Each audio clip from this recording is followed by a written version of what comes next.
වැඩපිළිවෙලක්. හරිද? කොටස් 7ක් තියෙනවා. ඔන්න පළවෙනි එක තමයි උඩින්ම ඉන්නව කවුද? සංඝරාජයන් වහන්සේ. හරිද? තායිලන්තයේ සංඝරාජානන් වහන්සේ. ඔව් සංවිධානය තමයි. හරි. දැන් අපේ එහෙම නැහැනේ. අපේ ඉන්න මහානායක හඳුරෝ ඉන්නවා. දැන් බලන්න මේ වගේ ඉන්නවද කියලා. ඊට පස්සේ සංඝරාජයන් වහන්සේ ඉන්නවා. මේ විනය නීති පනවන්නේ සංඝරාජයන් වහන්සේ. සංඝයා පාලනය කරන්නේ උන්වහන්සේ. අධිකරණ බලතල තියෙන්නේ උන්වහන්සේට. පාලන තන්ත්‍රයේ ප්‍රමුඛයා හැබැයි මේ සංඝරාජයන් වහන්සේ පාලන තන්ත්‍රයේ ප්‍රමුඛයා වුණත් ප්‍රජාතන්ත්‍රවාදීව තමයි මේ සියල්ල සිදු වෙන්නේ. ඒ කියන්නේ පහලෙන් තියෙනවා තව මණ්ඩල. හරිද? ඔන්න උඩහින් ඉන්නේ කවුද? සංඝරාජයන් වහන්සේ. දෙවෙනිවට ඉන්නවා ඈ. එතකොට මහාන වෙන්නේ මේ ප්‍රජාතන්ත්‍රවාදී කරන්නේ නැත්නම් ආගමික කරන්නේ? ඔය මොකද්ද ප්‍රජාතන්ත්‍රවාදී කියන එක අදහස් කරන්නේ? මේමයි ප්‍රජාතන්ත්‍රවාදී කියන්නේ යම්කිසි මේ ಗುಣධර්ම කොටසක්. දැන් ගෙදරක ප්‍රජාතන්ත්‍රවාදයේ තියෙන්න පුළුවන්. ඒකකොට ඒක දේශපාලනයම නෙමෙයි ප්‍රජාතන්ත්‍රවාදී කියන්නේ දේශපාලන වචනයක්ම නෙමෙයි ඈ. දැන් ගෙදරක තියෙන්න පුළුවන් ප්‍රජාතන්ත්‍රවාදයක්. නැත්නම් සමහර ගෙදරවල වල ඒකාධිපතිවාද තියෙන අවස්ථාවක් තියෙනවා. ඒක නිසා ප්‍රජාතන්ත්‍රවාදය කියන්නේ මේ යම්කිසි අදහසක් නේද? අදහසක් පමණයි. ඒක ඕනෑම සංවිධානයක තියෙන්න පුළුවන්. අපි දෙමු දැන් අපේ දහම් පාසලේ වුණත් ප්‍රජාතන්ත්‍රවාදයක් තියෙන්න පුළුවන්. එහෙම නැත්නම් ඒකාධිපතිවාදී ස්වරූපව දකින අවස්ථා දකින්න ලැබෙන්න පුළුවන්. හරිද?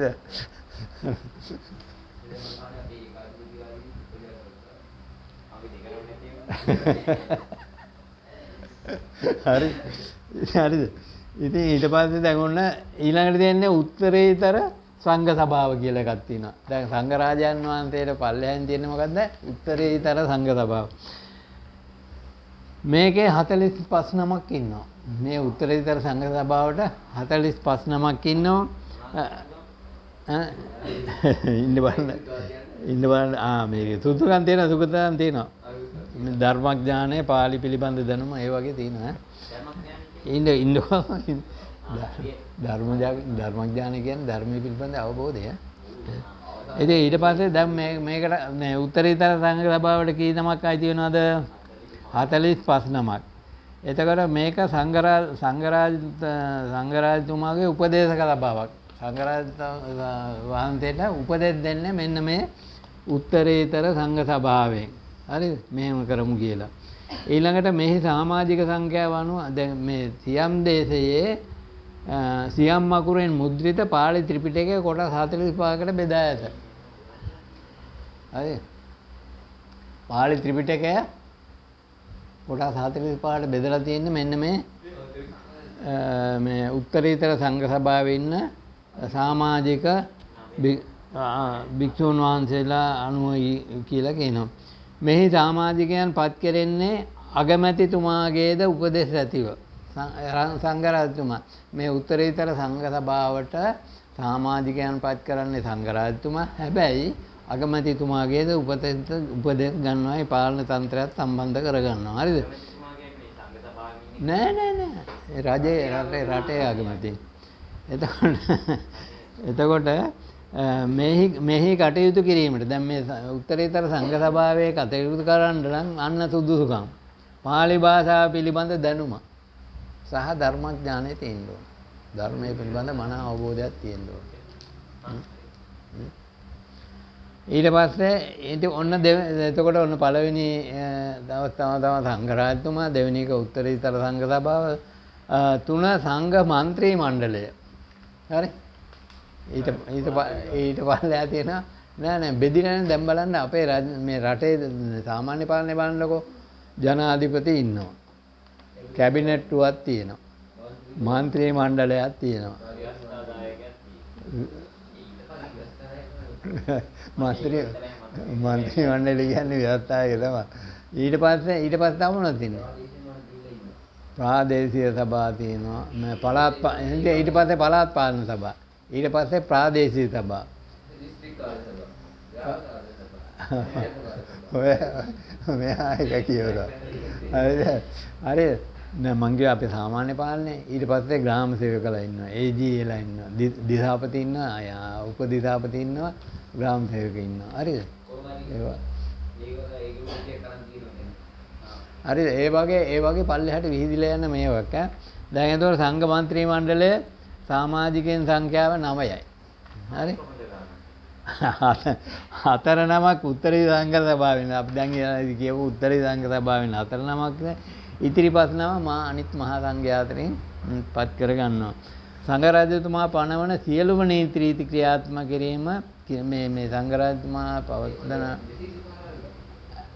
නීති රීති ක්‍රියාත්මක කිරීමේදී කොටස් 4කට බෙදෙන සමහර මේ වගේ ගැන ප්‍රශ්න අහන්න පුළුවන් 1 පාලනය 2 අධ්‍යාපනය 3 ප්‍රචාරණ කටයුතු 4 සමාජ සේවා ওই විදිහට කොටස් 4කට බෙදලා තමයි මේව ක්‍රියාත්මක කරන්නේ පාලනය කොටස සම්පූර්ණයෙන්ම භික්ෂූන් වහන්සේලා පිළිබඳයි ඉතිරි 3 ගිහියන්ටත් සම්බන්ධ වෙනවා හරි ඊට පස්සේ තියෙනවා දැන් අපි 3ක් ගැන කිව්වා සංඝ රාජතුමා උත්තරීතර සංඝ සභාව සංඝ මන්ත්‍රී මණ්ඩල ඊට තියෙනවා ප්‍රාදේශීය පාලක මණ්ඩල කියලා හරි මේ ප්‍රාදේශීය පාලක මණ්ඩල සංඝ මන්ත්‍රී මණ්ඩලයේ කටයුතු පහසු කිරීම සඳහා තමයි මේවා පිහිටවලා තියෙන්නේ එක් ප්‍රදේශයේ පාලන අධ්‍යාපන සමාජික හා ප්‍රචාරක අපි අර ඉස්සෙල්ලා කියපු කොටස් 4ම කටයුතු පිළිබඳව මෙම පාලක මණ්ඩලය වගකීම දරනවා හරි ඒ ප්‍රදේශවල ඊට පස්සේ භික්ෂු කොමසාරිස්වලු දැන් අපේ සාමාන්‍ය පාලනයේ ඉන්නව නේද කොමසාරිස්වලු ඒ වගේ තායිලන්තයේ කොමසාරිස් පාලනය කොටස් 5කට බෙදලා තියෙනවා මුළු රටම කොටස් 5කට බෙදලා ඒක එක කොටසට එක කොමසාරිස්වරයා බැගින් ඉන්නවා එක කොටසට කොමසාරිස්වරයෙකු සහ නියෝජ්‍ය කොමසාරිස්වරයෙකු හා ඔවුන්ගේ කාරක සභාවක්ද තිබේ කොමසාරිස්වරයෙක් ඉන්නවා නියෝජ්‍ය කොමසාරිස්වරයෙක් ඉන්නවා ඒ අර්ථයේ කාරක සභාවක් තියෙනවා ඒගොල්ලෝ තමයි ඒ අවශ්‍ය පාලන කටයුතු කරන්නේ ඊළඟට දිස්ත්‍රික් කාරක සභාව ප්‍රාදේශීය පාලන සභාවක් නැවත දැන් අපි ඉස්සෙල්ලා කියපු ප්‍රාදේශීය පාලන සභාවක් නැවත දිස්ත්‍රික් සභා වලට බෙදෙනවා මේවායින් සංඝ මන්ත්‍රී මණ්ඩලයේ යෝජනා දිස්ත්‍රික් මට්ටමින් ක්‍රියාත්මක කිරීමේ බලාපොරොත්තු වෙනවා ඊළඟට ග්‍රාම සංඝ කාරක සභාව මේක තමයි මේකේ තියෙන කුඩාම ඒකකය කුඩාම පාලන ඒකකය ග්‍රාම සංඝ කාරක සභාවට අඩුම තරමේ පන්සල් 5ක්වත් අයිති වෙන්න ඕන ඊට පස්සේ තව මේකේ තියෙනවා අධිකරණ සංඝ සභාව කියලා අධිකරණ සම්මත සභාවක්. හරිද? මේ අධිකරණ සංඝ සභාව දැන් බලන්න මේ වගේ ක්‍රමයක් නැහැනේ අපේ රටේ තියෙනවද? නෑ. ඈ? ඕන්න තිහින්ද තමයි ඔය විවිධ දැන් අර දැන් මේ ඊයේ පෙරේද අර මේ අනුරාධපුරයේ අර වෛද්‍ය විරියක් දූෂණය කරලා තියෙන්නේ. ඈ? මිනිහා මහාන වෙලා ඉඳලා තියෙනවනේ. ඔව්. දැක්කේ නැද්ද ඔයාලා? ප්‍රවෘත්ති වල හරි. හරි.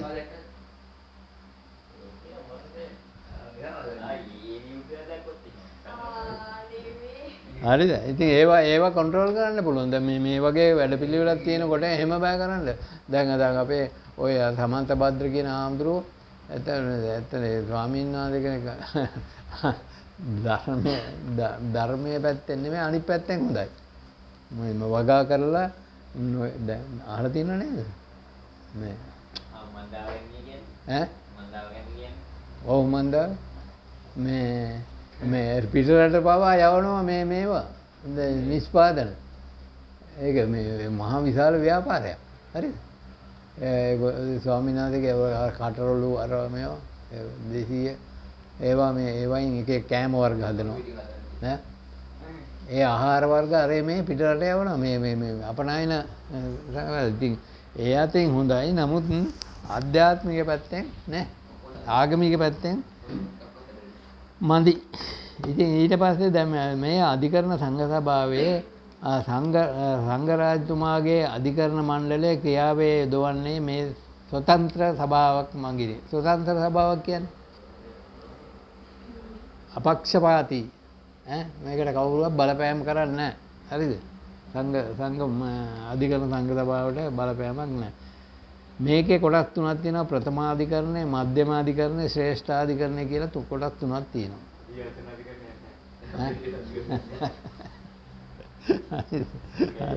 හරිද? ඊට පස්සේ මෙම ක්‍රමය අනුව භික්ෂුවකට දැන් මේකේ වාසිය තමයි දැන් බලන්න අපේ අර කවුද මේ ස්වාමීන් වහන්සේලා හිරාඩත් ගන්නවනේ. එහෙම කරන්න බෑ. දැන් අපේ ස්වාමීන් වහන්සේලා කෙලින්ම අධිකරණයට ගිහිල්ලා නඩුවාලා හිර දානවා නේ. දැන් ලංකාවේ එහෙමනේ. ඔව්. එහෙම බෑ මෙහෙ. හාමුදුරු කෙනෙක්ගෙන් යම් කිසි කට උත්තරයක් ගන්න ඕන කියන්නකෝ. ඒ නිලධාරියා යන්න ඕන පන්සලට ගිහිල්ලා හාමුදුරුගෙන් ඒ අවශ්‍ය ප්‍රකාශය ලබාගෙන යන්න ඕන. හරිද? ප්‍රකාශය ලබාගෙන යන්න ඕන. එහෙම නැතුව කවදාවත් අරම සිතාසියක් දීලා ධාතිකරණයට ගෙන්න ගන්න පොලිසියට ගෙන්නන්න බෑ. හරිද? හරිද?